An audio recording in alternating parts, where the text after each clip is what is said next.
Hey guys, welcome back, or welcome if you're new. Don't forget to hit the subscribe button and follow us on Instagram for some awesome pictures. What we're going to do today is the dual forms. First time using them, first time disaster for dual forms. I have already done the prep for the nails, which is pushing back the cuticles and filing them to remove the shine. So I'm adding some primer to the nails because I do want them to last. So the primer will make it possible for them to last longer. And you go ahead and do 2 coats. So once this coat is dry, you'll then apply the next coat of primer. And then after the primer dries, we're going to go ahead and apply some base coat. Whatever brand you use is fine. I have a few different brands, so I just picked one of them and went ahead and used those. So for dual forms, I'm using the Model 1s. Now there are a lot of dual forms available that they send you in their kits. This one, as you can see, is the most straight. If you have a curved nail, then you'll want to use the curved ones. But if you don't, the curved dual forms will give you like a weird claw shape because they're very curved. Most people don't like how curved they are, but if you want to try them and you like the more, straight nails, like if you were to glue on the tips or anything, Model 1s are the forms to go with. I had problems with the application of this one, so I had to go in and add some more gel and put it back on. And the problem that I find is when you put it in the lamp, you still have to hold it down. And what ends up happening is you can't get both your hands in there, and somehow you end up moving the dual form to fit your hands in there to cure that a little bit. So the nail ends up being bent. This one ended up going to the right. So I tried to go ahead and apply some more and see if that would straighten it out on a bigger form. It didn't work. It was a mess. It had to be cleaned up. I had to redo it. I gave up the dual form in that process, so I'm just adding some more of the polygel to the actual nail and building that section of the nail that way. With that being said, the polygel that I chose to use was the dark pink by Beetles. Not a good choice. I don't like the Beetles consistency. It's extremely sticky. It's more of a gel polygel than the regular polygel. Gershon and McCart have a great polygel consistency. It's easy to work with. It's pliable. It will stay where you put it. It's smooth. It isn't an issue. This polygel was an issue. With the slip solution, which is the 91% alcohol that I use, if you apply too little, it's sticking to your brush, it's sticking to your hand, it's sticking to everything, and it's falling off of your nail. It's just, I don't recommend that polygel at all. It's pretty, but that's about it. I wanted to give up the dual form process right here and just go back to my normal, but I decided to stick it out, and we're going to continue to try with all the rest of the fingers. So I'm going ahead and applying this on the ring finger, and we're going to see how that turns out. Being that the other one was so curved, I went ahead and hit the lamp button before I put the dual form on, and then kind of held it on the outside so it didn't curve as much. Now I'm still not as pleased with that because it did shrink the polygel, which is weird. So the dual form, you fit to your nail. See, like it goes from edge to edge. That's how you fit the dual forms, to make sure they fit. I wanted to make sure it fit, because when I took the dual form off of the last one, the nail was so tiny. I wasn't sure if I liked it or not. Some people like tiny nails. I just didn't think it looked the best. So I wanted to give my normal nail shape and attempted it again with my middle finger here. That one turned out okay. It wasn't too bad. Structurally though, they're really thin. There's no apex, so there's no strength in the back of the nail to keep it from breaking. And I do have my little tube squeezer thing on here, like you can put on toothpaste that squeezes out all the product from your tube. Best thing ever to get. They're only a couple of bucks. It takes out all of the polygel out of the tubes. Otherwise, you're going to end up with a bunch of air in your tube and waste of polygel. And those are not cheap, and they don't put a lot of product in there, so you'll want one of those squeezy tubes. They're easy to find. Just put like toothpaste squeezer or something on there. But I went ahead and added the clear Beetles Polygel.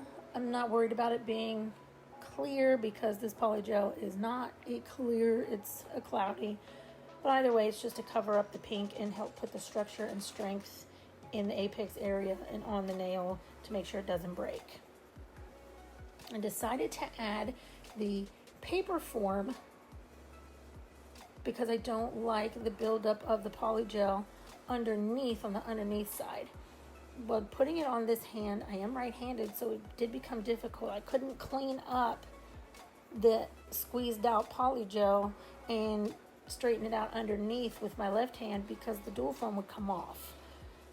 Again, sticky polygel, so the dual form wouldn't stay on my finger, so I had to hold it, so I couldn't do the cleanup, and it ended up with a whole bunch of product under my nail, which is awful, and I can't stand that. So I used the paper form. Not only did it stick to the paper form, so I didn't have to hold it down. Look at that shape. It's a fantastic C curve. It's great. That one got curved too, just from holding it under the light. So I'm gonna have to build up the right side of that one and file them to make them straight. Future reference, the polygel does stick to the paper, so you won't need to hold it under the light, so you won't have to rebuild your nail like I have to do. Again, this was my first time using the dual forms, so practice makes perfect, I guess. I don't know, I'm still not a fan of the dual form. It would probably take a lot of practice to learn how much product you need in the form to do it so easily. I have seen videos, people just pop them on and bam, they're done. It's 10 minutes to do their nails. They look fantastic, they're really cool, they have designs in them. They must have done a million of them to know exactly how much product to use because I had no clue and it is so difficult to figure out. Okay, last dual form attempt on this finger.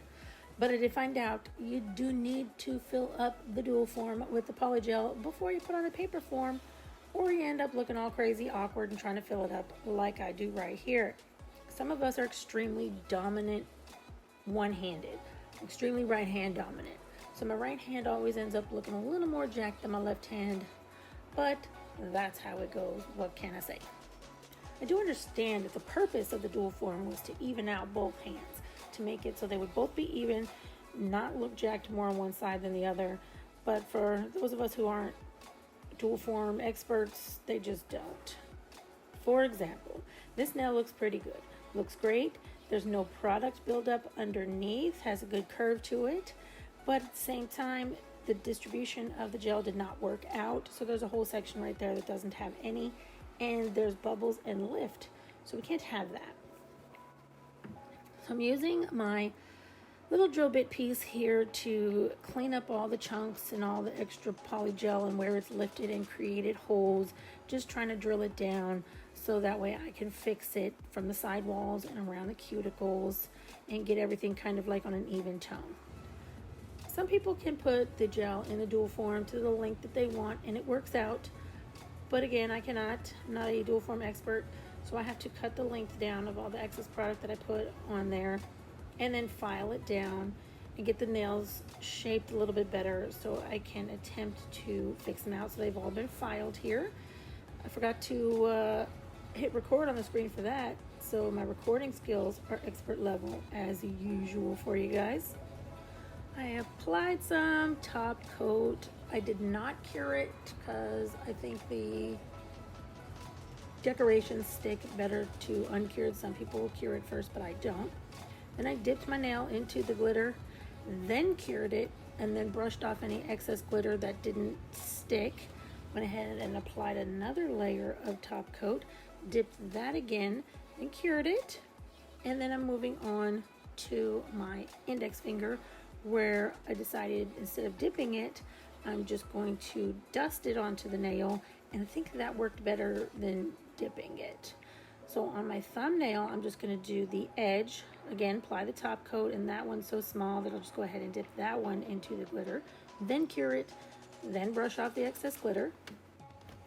And I wanted a clear encapsulation, so I did not use the Beetles Polygel. I used this UV builder gel. So it is really sticky. It's a gel. It's a builder gel. Don't think it's polygel, because it's not. It gets applied on there just like a gel, but you do UV cure it and it ends up being as hard as a polygel or acrylic powder. So that's kind of awesome. And it's super clear. So it was just trying to get some extra strength and build in a little bit of an apex or fix any of the damaged areas by filling them in with the gel and encapsulating all the decorations or the glitter that was on there already on each hand. And I did cure in between a couple of layers on some fingers.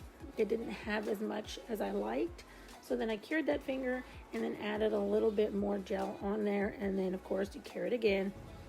Now some people don't like to cure after each step. If you're working with gel, that's necessary. Otherwise it's gonna run off, cause a big mess. It's not gonna stay. It's gel, so it needs to be cured. When you're working with polygel, it is an option. You don't have to cure after each thing. You can do them all and then cure them together. Unless you're going to ombre them or add other colors, then you definitely need to cure in between each application to maintain what you've done. I mean, the same thing goes for wiping off the nails after you've cured them. Like with a lint-free wipe, alcohol, slip solution, that kind of thing. I like to do it after each time I've cured it to remove that stickiness, because things do stick to it.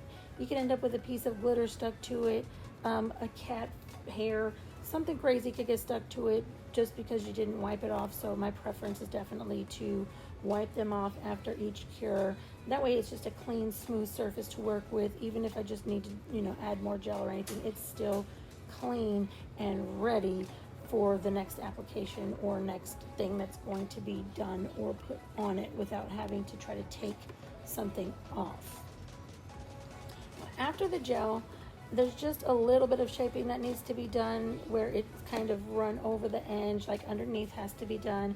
If there's any little bumps or things that you don't personally like, you can file them. But just kind of slightly reshaping all of them in the little areas that they need. And you can just use a hand file. You don't need your e-file for that.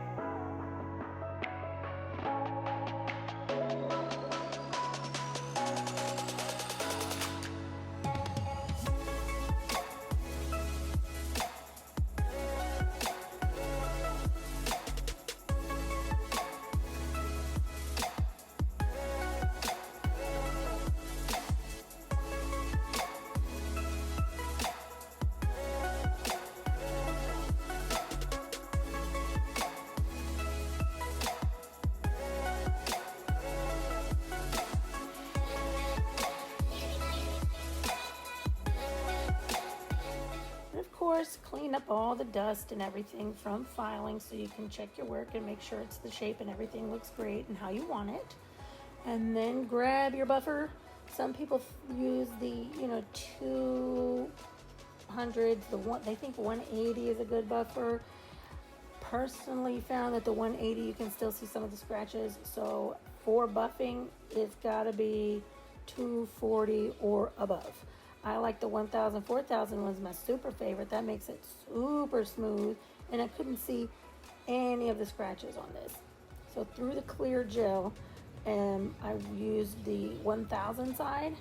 Oh my gosh, it was amazing. It looked super awesome. I could not see one scratch on the finished thing. So buffing is super duper important. It also gets all those fine scratches, everything out. So smooth the surface out. Buffing is important.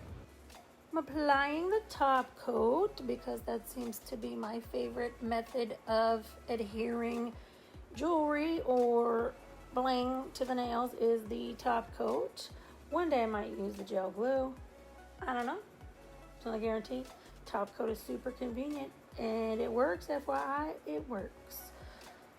Well, looks like we want to do some bling and definitely bling it out because we like shiny. The shinier the better. So I'm just going to let you watch.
Oh my God, y'all, this took so long, like 5 hours. Okay, so there it is, finished product.